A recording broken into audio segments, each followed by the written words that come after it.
eu não vou utilizar o notebook. Eu fiz um resumo dos meus últimos 8 anos de serviço para a Prefeitura de Pomerode e fiz em tamanho bem grande, por isso deu tantas folhas, tá? Então, na minha fala eu quero destacar o que eu venho desenvolvendo de 2001 até agora.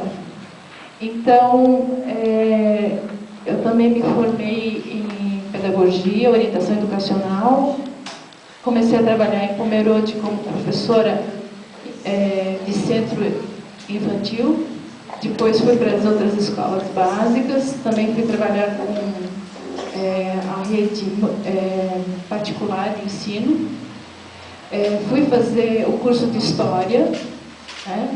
E sempre fico muito orgulhosa, mas não posso sentar perto de Sueli, assim, não é bajulação, não, mas o meu sonho de consumo é ter um arquivo histórico, né, do jeito que tem aqui.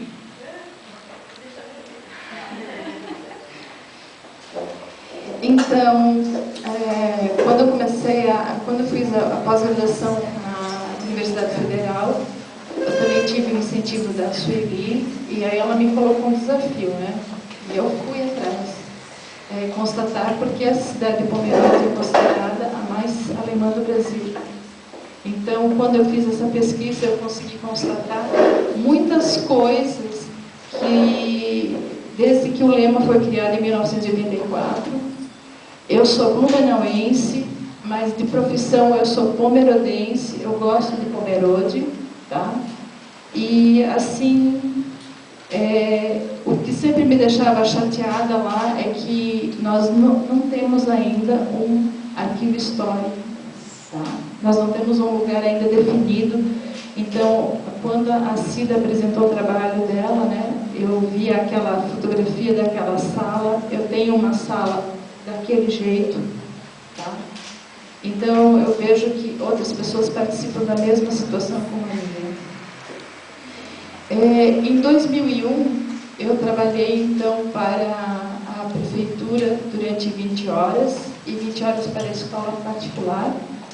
E, nesse ano, eu fui designada pela Prefeitura a trabalhar com o Museu Particular do Seu Egon Titt. Então, muita gente já conhecia o Museu Pomerano, que era da propriedade do Seu Egon Titt. E naquele ano ele havia feito uma proposta para a prefeitura de que o acervo ele queria vender para a prefeitura, porque ele não queria se desfazer daquele acervo.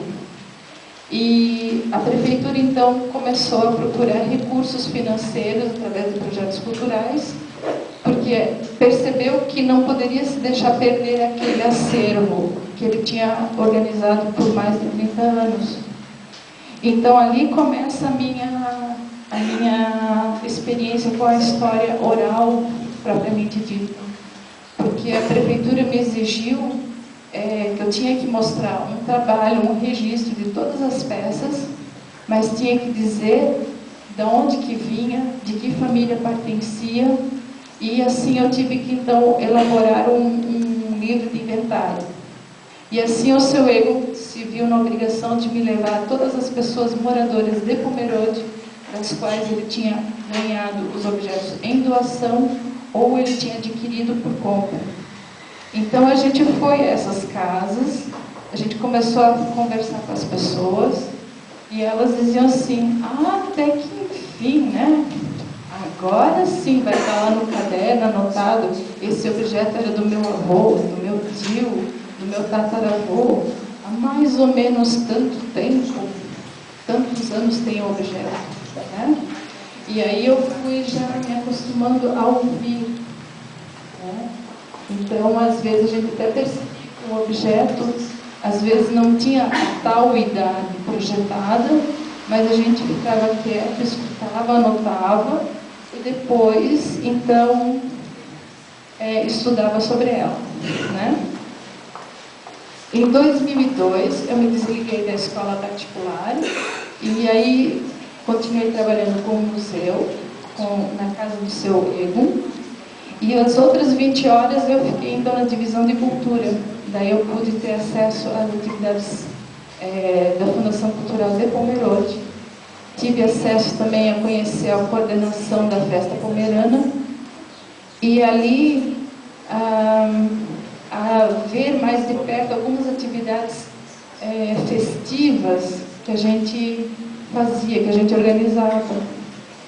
Então, no primeiro momento, eu pude trabalhar com o seu Aristeu Klein a organização de um evento, de um programa cultural chamado Lustigs Pomerode. Ele tinha sido criado por esse senhor e o que eu iria fazer parte nesse projeto cultural que foi feito durante 3 anos dentro do município, com recursos do município. O seu Klein pensou em motivar as pessoas da comunidade a festejar as suas tradições, as suas festas, não só no Clube de Cacetiro, na programação do clube, ou só na Festa Pomerana. Mas ele propiciou, então, uma atividade que reunia teatro, folclore, música e música tocada. E como é que eu entrava nessa história? No meio do espetáculo, eu teria que apresentar a biografia de uma pessoa da comunidade. Então, como é que isso foi feito? Primeiro, a gente pesquisou o nome de várias pessoas que trabalharam para as artes, para a música, para a cultura em geral. Relacionamos os nomes, fomos para os clubes de Cacetiro. Por que para os clubes? Porque é o local de lazer que a própria comunidade escolheu para comemorar os seus momentos de lazer. Então, a gente apresentava a lista, quer dizer, no primeiro momento a gente foi numa reunião onde estavam todos os presidentes do Clube de Cacetiro, propôs para eles, foram escolhidos, no primeiro momento, 4 clubes, depois outros 5 clubes, e depois no outro ano 6. Então, cada vez que a gente ia se preparar para se apresentar num clube, a gente apresentava a lista para os presidentes, e eles tinham que escolher a pessoa que seria homenageada, mas dando preferência a alguém da sua comunidade. Isso foi fácil para eles, né? Aí depois, entra o meu serviço. O presidente do clube escolheu o nome, eu tinha que achar a família, tinha que me aproximar da família. Aí aquilo que a Daniela falou por contato de telefone. Muito me ajudou aquela aproximação que eu tive que fazer com o trabalho do seu Egon, de ir nas casas para saber por que tinham dado o objeto para o museu. Então eu já era conhecida da população. Sempre cheguei e me apresentei para as pessoas dizendo assim: eu sou professora, talvez já dei aula para alguém da tua família,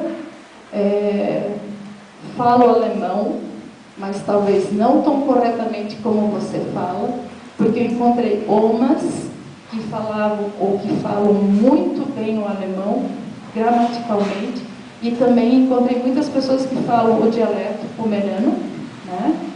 Então, às vezes, quando a gente entrevistava essas pessoas, eu dizia para elas: eu não entendi o que você falou. Aí eu pedia para elas falar de novo, e eu dizia assim: que bom que eu consegui aprender mais uma palavra contigo hoje. Obrigada. Né? Eu sempre dizia isso para elas.